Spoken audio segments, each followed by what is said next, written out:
Hello everyone, Rahul Mishra नाम है हमारा।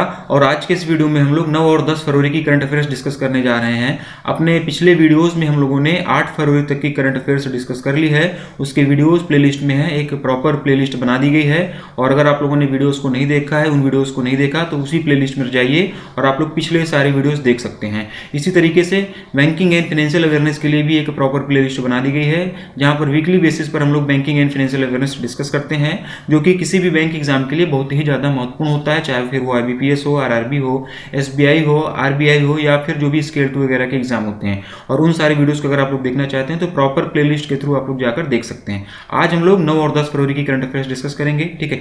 वीडियो को लास्ट तक देखना है। और जैसा अपने हर वीडियो की स्टार्टिंग में मैं बताता हूँ कि जितनी देर में मैं क्वेश्चन पढ़ूंगा उतनी देर में आप लोग एक बार खुद से इसके आंसर देने की कोशिश करिएगा, ठीक है। खुद से आंसर देना जरूरी होता है, क्योंकि उससे क्या होगा कि थोड़ा सा कॉन्सेंट्रेशन आप लोगों का बना रहेगा। नहीं तो ऐसे नॉर्मली आप लोग नॉर्मल वीडियो के तरीके से देखेंगे और चले जाएंगे तो फिर इसका बहुत ज़्यादा फायदा नहीं होता, ठीक है। तो खुद से आंसर दीजिए। आंसर सही हो या गलत हो ये चीज़ें मैटर नहीं करती, मैं बार बार बताता हूँ। सही आंसर होगा तो आप लोगों का कॉन्फिडेंस बूस्टअप होगा, आंसर गलत होगा तो सही आंसर मैं बताऊंगा। अगर आप लोग कोई गलती कर सीखते हो, गलत आंसर बताने के बाद में भी अगर आप लोगों को सही आंसर पता चलता है तो वो कहीं ना कहीं हमारे दिमाग में बैठ जाता है, कहीं ना कहीं आपके दिमाग में चीज़ें बैठ जाएंगी, फिर वो दोबारा गलती करने के चांसेस उसमें कम हो जाते हैं। तो इसीलिए आंसर देना जरूरी है। दोनों ही केस में आप लोगों का फायदा होने वाला है। चलिए, बात को बहुत ज़्यादा लंबा नहीं खींचेंगे, सीधे क्वेश्चन से डिस्कस करेंगे। पहला क्वेश्चन हमारे स्क्रीन पर है। PM Modi has unveiled the commemorative postage stamp on the Diamond Jubilee of which High Court recently?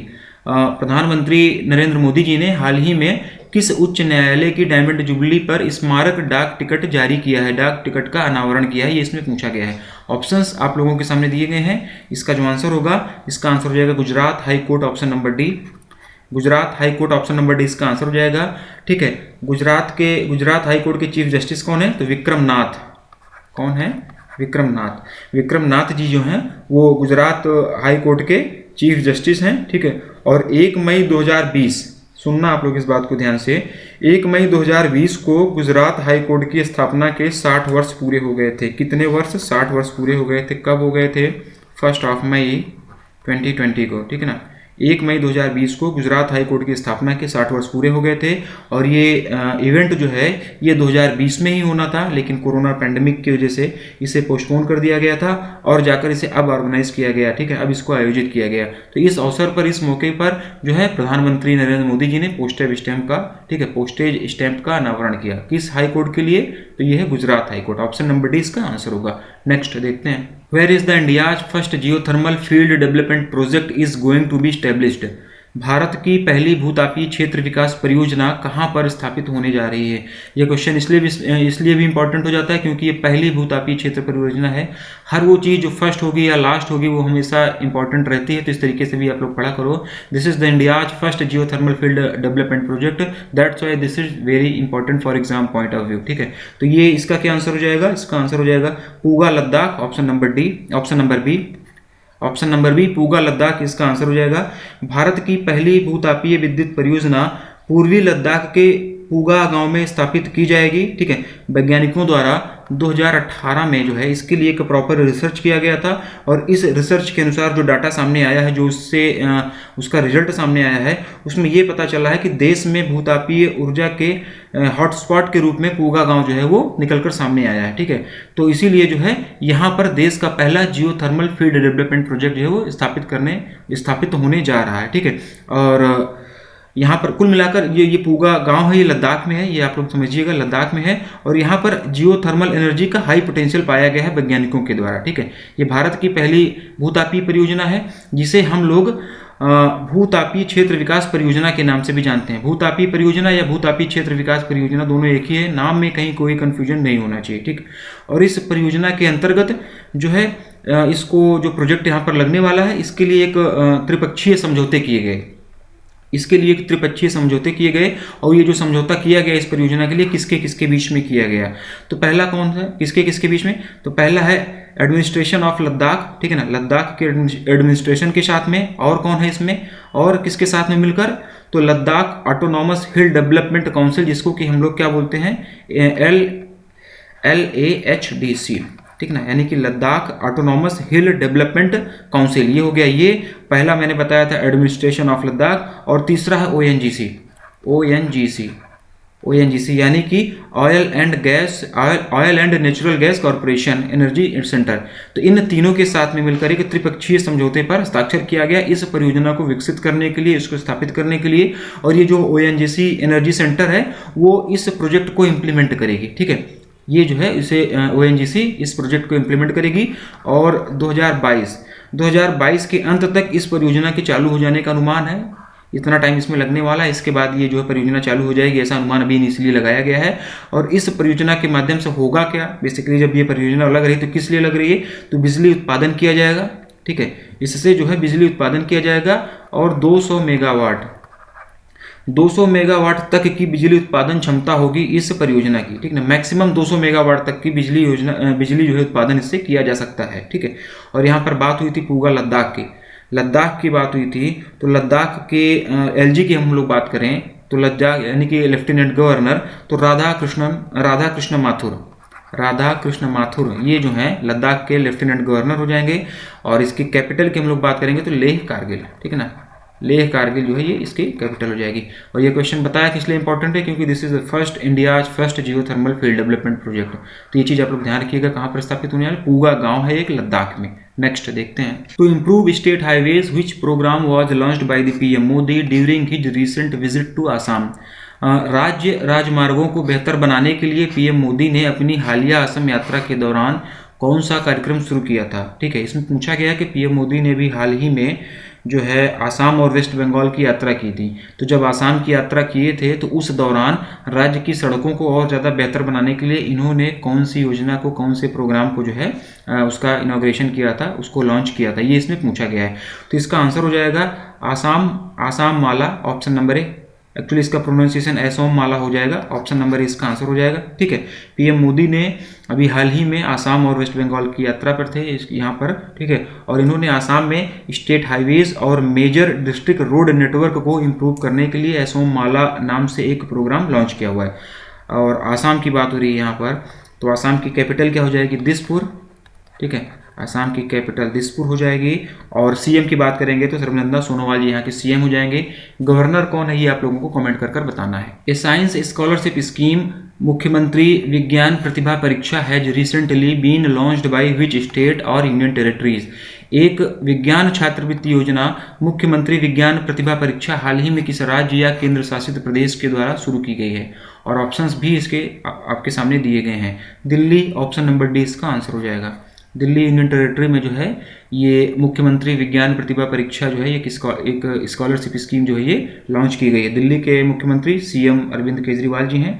तो दिल्ली सरकार ने ये स्कीम लॉन्च किया है और इसके तहत जो है 5,000 रुपये तक का, कितने का, 5,000 रुपये तक की स्कॉलरशिप दी जाएगी क्लास 9th के स्टूडेंट्स को। क्लास 9th के 1,000 स्टूडेंट्स को 5,000 रुपये की स्कॉलरशिप दी जाएगी। ठीक है, मेधावी छात्रों को, मतलब सभी को नहीं, केवल 1,000 सेलेक्टेड जो स्कॉलर्स होंगे, जो मेधावी छात्र होंगे, उनको 5,000 रुपये की स्कॉलरशिप दी जाएगी क्लास 9th के लिए। ठीक है, और जो भी दिल्ली के होंगे, दिल्ली स्कूल के होंगे। ठीक, सेकेंडरी स्कूल लेवल पर साइंस एजुकेशन को इन्हेंस करने के लिए ये स्कीम लाई गई, जिससे कि बच्चे ज़्यादा से ज़्यादा साइंस स्ट्रीम में आएँ, ज़्यादा से ज़्यादा साइंस पढ़ें। इसीलिए जो है ये छात्रवृत्ति स्कीम जो है मुख्यमंत्री जी के द्वारा लॉन्च की गई है दिल्ली में। The third phase of the Chah Bagicha Dhan Puraskar Mela was recently in which Indian city.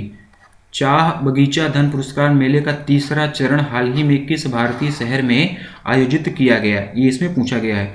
Guwahati Assam, option number B इसका आंसर हो जाएगा। Guwahati Assam, option number B इसका आंसर होगा। चाय मजदूरों को बैंकिंग सेक्टर के और करीब लाने के लिए, उन तक बैंकिंग पहुंचाने के लिए और कैशलेस ट्रांजैक्शन को प्रमोट करने के लिए जो है इस मेले का आयोजन किया गया। और वित्त मंत्री निर्मला सीतारमण जी ने इस कार्यक्रम का शुभारंभ किया था।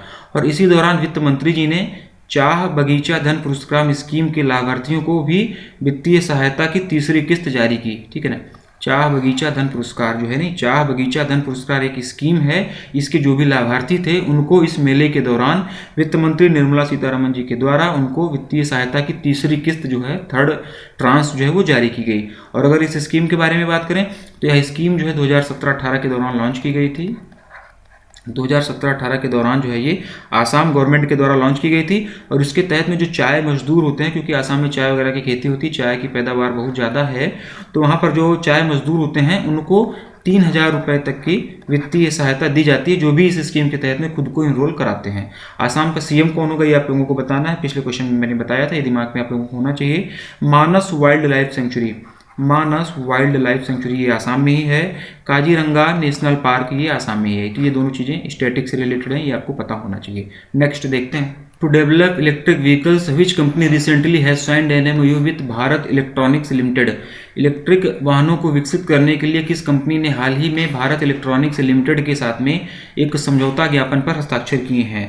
तो इसका जो आंसर हो जाएगा, इसका आंसर हो जाएगा Triton electric vehicle, option number E. Option number E इसका आंसर हो जाएगा। इलेक्ट्रिक व्हीकल और एनर्जी स्टोरेज सिस्टम, फिर से सुन लो आप लोग, इलेक्ट्रिक व्हीकल्स और एनर्जी स्टोरेज सिस्टम को डेवलप करने के लिए ट्राइटॉन ने बीईएल के साथ में एक एमओयू साइन किया। तो ऑप्शन नंबर ई इसका जो है ये आंसर हो जाएगा। अगला देखेंगे। Who was appointed as the acting chief of CBI. CBI के कार्यवाहक प्रमुख के रूप में किसे नियुक्त किया गया है। तो इसका जो आंसर होगा Praveen Sinha, option number A. Praveen Sinha option number E हो जाएगा। और ये 1988 बैच के गुजरात कैडर के आईपीएस ऑफिसर हैं ये, ठीक है। और वर्तमान में ये सीबीआई में ही एडिशनल डायरेक्टर के रूप में काम कर रहे हैं। और इन्होंने जो है ऋषि कुमार शुक्ला जी को सक्सीड किया है। ऑप्शन में देखिए ये भी दिया है, ऋषि कुमार शुक्ला जी को इन्होंने सक्सीड किया है। और ये शुक्ला जी जो है वो 3 फरवरी को रिटायर हो गए, ठीक है। 3 फरवरी को शुक्ला जी रिटायर हो गए। तो इनके रिटायर हो जाने के बाद में प्रवीण सिन्हा जी को कार्यवाहक प्रमुख के रूप में, सीबीआई के कार्यवाहक प्रमुख के रूप में अपॉइंट किया गया है, ठीक है। अभी ये फुल टाइम चीफ नहीं है, कार्यवाहक हैं। तो शुक्ला जी अभी इसके, और ये क्वेश्चन ये भी पूछा जा सकता है कि इन्होंने किसको सक्सीड किया। तो इन्होंने ऋषि कुमार शुक्ला जी को सक्सीड किया था। और सीबीआई के हेडक्वार्टर की अगर हम लोग बात करेंगे तो नई दिल्ली, न्यू दिल्ली जो है वो यहाँ पर सीबीआई का हेडक्वार्टर हो जाएगा। बढ़ते हैं अगले क्वेश्चन की तरफ। Who is the author of the book by many happy accident recollections of A life. By many a happy accident recollections of A life पुस्तक के लेखक कौन है। इसमें पूछा गया है कि इस किताब के लेखक कौन है। Hamid Ansari, option number D इसका आंसर होगा। Hamid Ansari, option number D इसका आंसर हो जाएगा। फॉर्मर वाइस प्रेसिडेंट हैं ये हामिद अंसारी जी, ठीक है ना। Former vice president Hamid Ansari ji हैं और इन्होंने ही इस किताब को लिखा है। ये इस किताब के लेखक हैं। और इस किताब में इन्होंने उन अप्रत्याशित घटनाओं के बारे में बताया है जिसकी वजह से हामिद अंसारी जी को राजनीति में आना पड़ा। किस वजह से पॉलिटिक्स में आए इस किताब में उसके बारे में बताया गया। और अभी करंट में जो है वो वाइस प्रेसिडेंट कौन है, अभी वर्तमान में वाइस प्रेसिडेंट कौन है, ये आप लोग कमेंट कर बताओ। फिलहाल इसका जो आंसर होगा हामिद अंसारी। नेक्स्ट देखते हैं। Arjun awardee Akhtar Ali who passed away recently belongs to which sports. Arjun पुरस्कार विजेता अख्तर अली, जिनका कि अभी हाल ही में निधन हो गया, वो किस खेल से संबंधित हैं, वो किस खेल से संबंधित थे, इसमें पूछा गया है। टेनिस, ऑप्शन नंबर बी इसका आंसर होगा। टेनिस, ऑप्शन नंबर बी इसका आंसर हो जाएगा। सन 2000 में, ठीक ना, सन 2000 में इन्हें अर्जुन अवार्ड से जो है, इन्हें अर्जुन अवार्ड से सम्मानित किया गया था। और इन्होंने 8 डेविस कप खेला हुआ है, ठीक है। और ये फॉर्मर डेविस कप कोच भी रह चुके हैं, मतलब इन्होंने डेविस कप खेला भी है और उसके बाद में इन्होंने इसकी कोचिंग भी दी हुई है। कोलकाता वेस्ट बंगाल में जो है इनकी डेथ हुई, ठीक है। कोलकाता वेस्ट बंगाल में जो है इनकी डेथ हो गई, ठीक।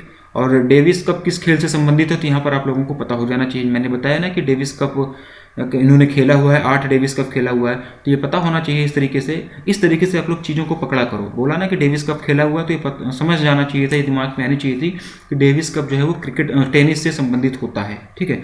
ऐसा स्टैटिक का क्वेश्चन बन सकता है, इसीलिए मैंने यहाँ पर आप लोगों को बताया, आप लोगों के दिमाग में डाल दिया कि इस तरीके से आप लोग चीज़ों को पिक किया करो।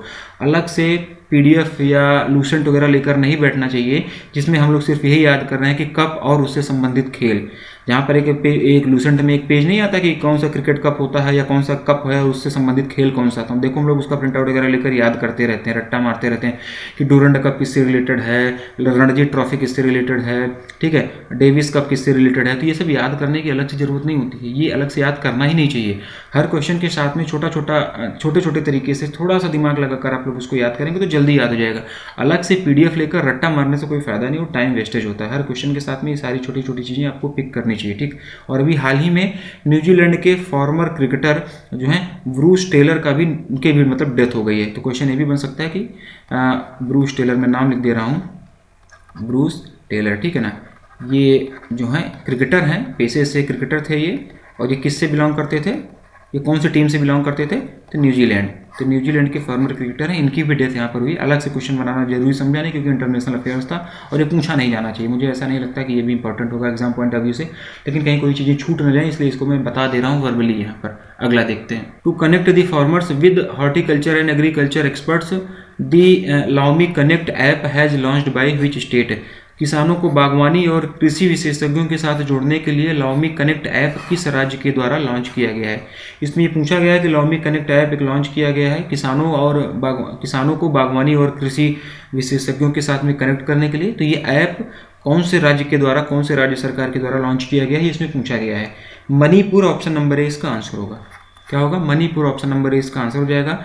किसानों को बागवानी और कृषि विशेषज्ञों से डायरेक्ट कनेक्ट करने के लिए मणिपुर के सीएम एन बीरेन सिंह, लिख रहा हूँ मैं, ठीक है ना, मणिपुर के सीएम एन बीरेन सिंह जी ने जो है इस ऐप को लॉन्च किया हुआ है, जिसके माध्यम से किसान कृषि और बागवानी से रिलेटेड अपनी समस्याओं का समाधान प्राप्त कर सकते हैं। साथ ही साथ में ऑर्गेनिक खेती के बारे में भी जो है उनको इस ऐप के माध्यम से जानकारी मिलती रहेगी। मणिपुर के सीएम एन बीरेन सिंह हो जाएंगे। गवर्नर की अगर हम लोग बात करें तो डॉक्टर नजमा हेपतुल्ला, ठीक है ना, डॉक्टर नजमा हेपतुल्ला जी जो हैं वो मणिपुर की गवर्नर हो जाएंगे, ठीक है। और मणिपुर में कोई नेशनल पार्क वगैरह है कि नहीं, कोई वाइल्ड लाइफ सेंचुरी है कि नहीं, अगर ये सब कुछ भी आप लोगों को याद आ रहा है तो आप लोग कमेंट कर बताओ। नेक्स्ट देखते हैं। 16th edition of an annual joint military exercise named Yudh Abhyas 20 has begun between which two countries? ठीक है, संयुक्त अभ्यास 20 नाम से एक वार्षिक संयुक्त सैन्य अभ्यास का 16वां संस्करण किन दो देशों के बीच में शुरू हुआ? ठीक है, तो इसमें पूछा गया है कि अभी एक युद्ध अभ्यास जो है एनुअल ज्वाइंट मिलिट्री एक्सरसाइज युद्ध अभ्यास नाम से शुरू की गई, और ये जो ज्वाइंट मिलिट्री एक्सरसाइज है किन दो देशों के बीच में शुरू की गई, ये इसमें पूछा गया है। तो इसका जो आंसर होगा India and USA, option number B, ठीक है ना, India and USA option number B. और ये कौन सा एडिशन था ये भी पूछा जा सकता है, तो ये 16th एडिशन था, ऑप्शन नंबर 16 एडिशन था, 16वां एडिशन था, ऑप्शन की बात नहीं है। क्वेश्चन इस तरीके से पूछा जा सकता है कि which edition of joint military exercise has been held between India and USA, ठीक है ना, इंडिया और यूएसए के बीच में जॉइंट मिलिट्री एक्सरसाइज का कौन सा संस्करण भी जो है किया गया, तो इस कंडीशन में आप लोग आयोजित किया गया, तो इस कंडीशन में 16th एडिशन होगा, ये आप लोगों को पता होना चाहिए। तो क्वेश्चन की फ्रेमिंग पर चीज़ें डिपेंड करती हैं, कई बार क्वेश्चन दूसरे तरीके से भी पूछ लिया जाता है, कुछ इन्फॉर्मेशन हमको क्वेश्चन से ही मिलती हैं, तो इस तरीके से हम लोग समझेंगे इसको थोड़ा सा। तो इसका जो आंसर होगा, इसका आंसर हो जाएगा इंडिया एंड यूएसए। इंडिया और यूएसए के बीच में हर साल ज्वाइंट मिलिट्री एक्सरसाइज होती है, ठीक है, हर साल ज्वाइंट मिलिट्री एक्सरसाइज होती है, और इस बार जो हुई उसका नाम था युद्ध अभ्यास 20, ठीक है, और ये इस बार 16वीं मिलिट्री एक्सरसाइज हुई। मैंने आपको बताया कब से कब तक चली, तो ये 8 फरवरी से स्टार्ट होकर 21 फरवरी, ठीक है ना, 8 फरवरी से स्टार्ट हुई है और 21 फरवरी तक ये चलेगी है। और ये कहाँ पर, मतलब ये मिलिट्री एक्सरसाइज कहाँ पर हो रही है, ये युद्धाभ्यास कहाँ पर हो रहा है, ये भी हम लोग जान लेते हैं। तो राजस्थान में इंडिया पाकिस्तान बॉर्डर के निकट में महाजन फील्ड फायरिंग रेंज, राजस्थान में इंडिया पाकिस्तान बॉर्डर के निकट महाजन फील्ड फायरिंग रेंज में ये युद्धाभ्यास किया जा रहा है। और इंडिया की ओर से कौन से टुकड़ी ने, सेना की कौन सी टुकड़ी ने इसमें पार्टिसिपेट किया ये भी जान लेते हैं। तो इंडिया की ओर से जम्मू एंड कश्मीर राइफल्स की 11वीं बटालियन ने जो है इसमें पार्टिसिपेट किया हुआ है, इसमें भाग लिया हुआ है। तो फिलहाल इसका जो आंसर होगा option number B, India and USA. Next देखते हैं। IISc Bengaluru and which organisation has signed an MOU to create a joint advanced technology programme centre of excellence JATPCOE in IISc। IISc Bengaluru और किस संगठन ने IISc में एक संयुक्त उन्नत प्रौद्योगिकी कार्यक्रम उत्कृष्टता केंद्र यानी कि JATPCOE बनाने के लिए एक समझौता ज्ञापन पर हस्ताक्षर किया? इसमें ये पूछा गया है कि IISc कैंपस के अंदर जो है एक joint advanced technology programme centre of excellence बनाने के लिए IISc बेंगलुरु और किस ऑर्गेनाइजेशन ने जो है एक MOU साइन किया, ये इसमें पूछा गया। तो इसका जो आंसर हो जाएगा, इसका आंसर हो जाएगा DRDO, यानी कि ऑप्शन नंबर ए, DRDO इसका आंसर हो जाएगा, defence research and development organisation, option number A इसका आंसर हो जाएगा।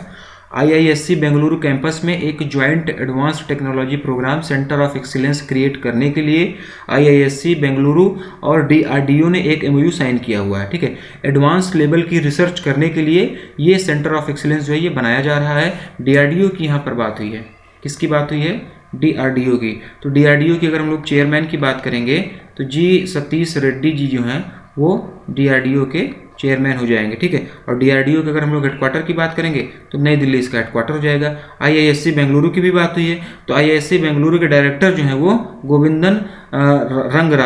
गोविंदन रंगराजन जी जो हैं वो IISc बेंगलुरु के हैं। बाकी यहाँ पर इसरो वगैरह भी दिया गया है, तो किसी का भी अगर कुछ चेयरपर्सन का नाम याद आ रहा है या हेडक्वार्टर कहाँ पर है, कुछ भी अगर याद आ रहा है तो आप लोग अपने दिमाग पे रखिएगा। एटलीस्ट ये आप लोगों को पता होनी चाहिए। कमेंट कर सकते हैं तो बेहतर है, नहीं कर सकते हैं तो पता होना चाहिए।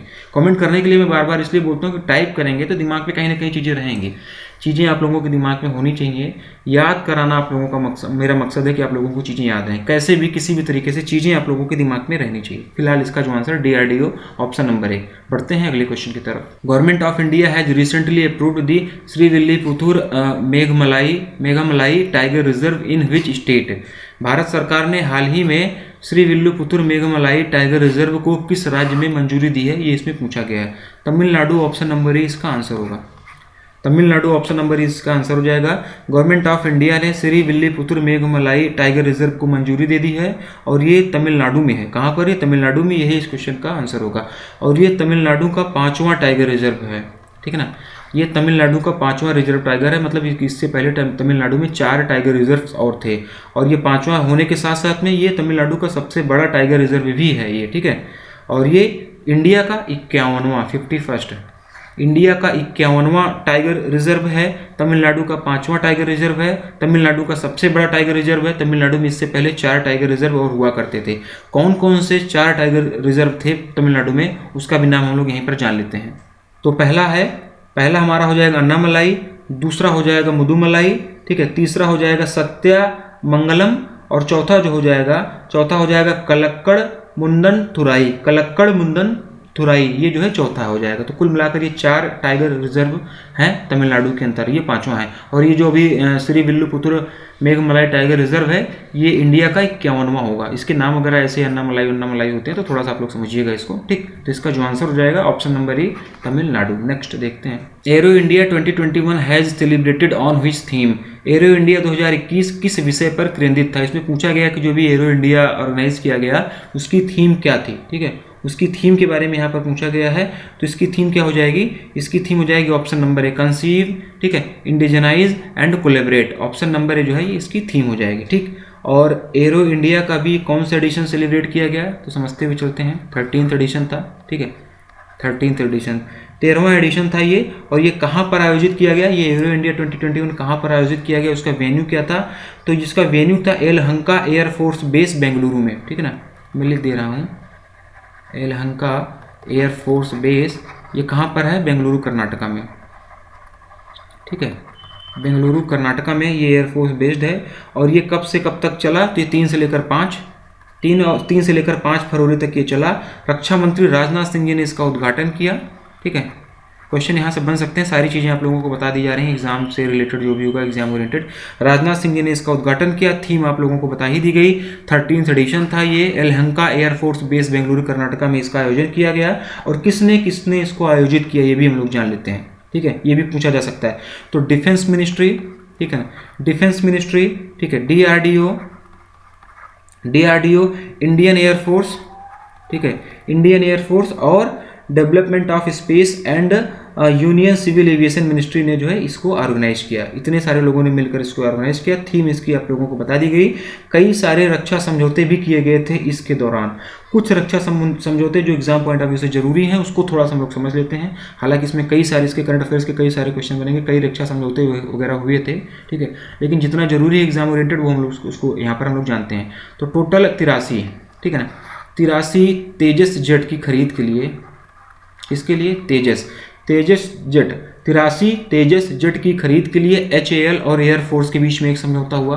किसके बीच में? HAL यानी कि हिंदुस्तान एरोनॉटिक्स लिमिटेड और IAF, इनके बीच में एक समझौता हुआ, ठीक है ना। HAL और इंडियन नेवी के बीच में एक समझौता हुआ 5 एडवांस्ड लाइट हेलीकॉप्टर के लिए, 5 एडवांस लाइट हेलीकॉप्टर के लिए, ठीक है ना, लाइट हेलीकॉप्टर के लिए एक समझौता किया गया। किसके बीच में? HAL और इंडियन नेवी के बीच में, HAL और इंडियन नेवी के बीच में, ठीक है ना। किसके लिए? 5 लाइट वेट हेलीकॉप्टर के लिए। और इस इवेंट के दौरान रक्षा मंत्री राजनाथ सिंह जी ने प्रधानमंत्री जी के 5S विजन के बारे में भी बताया। प्रधानमंत्री जी का जो 5 ईयर्स विजन है उसके बारे में भी जो है राजनाथ सिंह जी ने बताया।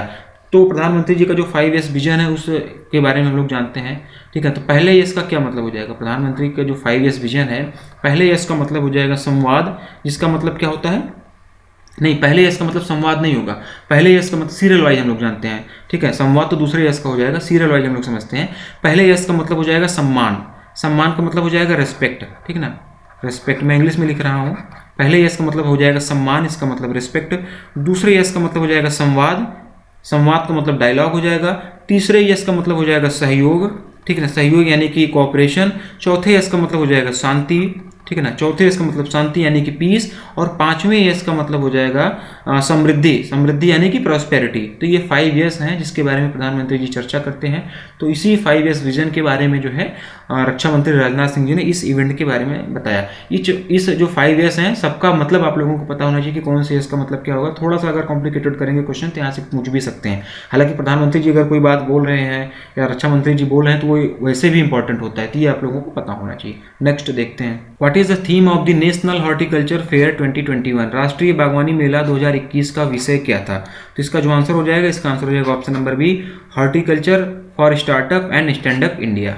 नेक्स्ट देखते हैं, Who is the head of the expert panel formed by the Government of India to review the objections of the industry to the proposed ban on 27 pesticides. 27 कीटनाशकों पर प्रस्तावित प्रतिबंध के लिए उद्योग जगत की आपत्तियों की समीक्षा करने के लिए भारत सरकार द्वारा गठित विशेषज्ञ पैनल का प्रमुख कौन है। इसमें ये पूछा गया है कि गवर्नमेंट ऑफ इंडिया ने 27 पेस्टिसाइड्स को बैन कर दिया है, जिसके लिए जो इंडस्ट्री है, जिसके लिए जो उद्योग जगत है वो विरोध कर रहा है, उस पर उसके ऑब्जेक्शंस हैं। तो उस ऑब्जेक्शंस की समीक्षा करने के लिए गवर्नमेंट ऑफ इंडिया ने जो है एक एक्सपर्ट पैनल बनाया हुआ है। तो इस एक्सपर्ट पैनल का हेड कौन है, इसमें ये पूछा गया है। तो इसका जो आंसर हो जाएगा T P Rajendran, option number C, option number C T P Rajendran जो है ये इसका आंसर हो जाएगा, ठीक है। 27 पेस्टिसाइड को बैन करने के खिलाफ जो इंडस्ट्री की जो ये ऑब्जेक्शंस है, इसकी समीक्षा करने के लिए एक एक्सपर्ट पैनल बनाया गया है गवर्नमेंट ऑफ इंडिया के द्वारा, जिसके हेड टीपी राजेंद्रन जी हैं। और राजेंद्रन जी कौन है, इनके बारे में थोड़ा सा हम लोग जान लेते हैं। तो ये Indian council of agriculture research यानी कि ICAR, ठीक ना, ICAR के फॉर्मर असिस्टेंट डायरेक्टर जनरल हैं, ठीक। तो इसका जो आंसर होगा option number C T P Rajendran. Next देखते हैं, what is the name of the world's first all civilian mission to space launched by SpaceX. SpaceX द्वारा लॉन्च किए गए दुनिया के पहले सभी नागरिक अंतरिक्ष मिशन का क्या नाम है। तो इसका जो आंसर हो जाएगा ऑप्शन नंबर ए इंस्पिरेशन 4, ऑप्शन नंबर ए इंस्पिरेशन 4 इसका आंसर हो जाएगा। नेक्स्ट देखते हैं, who is the author of the book beautiful things. Beautiful things पुस्तक के लेखक कौन है, ये इसमें पूछा गया है। Hunter Biden, option number D इसका आंसर होगा। Hunter Biden, option number D इसका आंसर हो जाएगा। ये अमेरिकी राष्ट्रपति जो बिडेन के सुपुत्र हैं, जो बिडेन के ये पुत्र हैं, ठीक है ना। और इन्होंने इस किताब को लिखा हुआ है, ये इस किताब के लेखक हैं। और ये किताब जो है ये अप्रैल में रिलीज होने वाली है, ठीक है, अप्रैल में ये रिलीज होने वाली है। और हंटर बिडेन जो है ये पेशे से जो है ये वकील हैं, लॉयर हैं ये पेशे से, ठीक। तो इस किताब के जो लेखक हो जाएंगे ब्यूटीफुल थिंग्स के, वो हंटर बिडेन जी हो जाएंगे। अगला और लास्ट क्वेश्चन देखते हैं, what is the name of the recently created Karnataka's 31st district. हाल ही में बनाए गए कर्नाटक के 31वें जिले का क्या नाम है, ये इसमें पूछा गया है। तो इसका जो आंसर हो जाएगा Vijayanagara, option number A, option number A Vijayanagara इसका आंसर हो जाएगा। बेल्लारी डिस्ट्रिक्ट को काटकर बेल्लारी डिस्ट्रिक्ट को अलग से कुछ पार्ट अलग कर इस जिले का निर्माण किया गया है। और ये कर्नाटक का 31वां जिला है, 31st कर्नाटक का ये जो है कौन सा जिला है, 31वां जिला है। बेल्लारी डिस्ट्रिक्ट को ये काटकर उसमें से कुछ पोर्शन निकालकर इसका गठन किया गया है इस जिले का, और ये कर्नाटक का 31वां जिला है। कर्नाटक का सीएम कौन है, कैपिटल कौन क्या है और गवर्नर, ये आपको पता होना चाहिए, ठीक। तो आज की वीडियो में बस इतना ही। आज हम लोगों ने 9 और 10 फरवरी की करंट अफेयर्स यहाँ पर डिस्कस की, ठीक है। एग्जाम ओरिएंटेड करंट अफेयर्स जो एग्जाम पॉइंट ऑफ व्यू से बहुत ज़्यादा महत्वपूर्ण होते हैं, उन सारी चीज़ों को हम लोग यहाँ पर डिस्कस करते हैं प्रॉपर एक्सप्लेनेशन के लिए। जहाँ पर एक्सप्लेनेशन की जरूरत होती है वहाँ पर चीज़ें एक्सप्लेन की जाती हैं। जिसको सिर्फ जानना जरूरी होता है वो हम लोग सीधे पढ़ते हैं और आगे बढ़ते हुए चलते हैं। अननेसेसरी चीज़ें पढ़ने की कोई जरूरत नहीं है। मिलते हैं अपने अगले वीडियो में, जहाँ पर हम लोग इससे आगे की करंट अफेयर्स वगैरह डिस्कस करेंगे।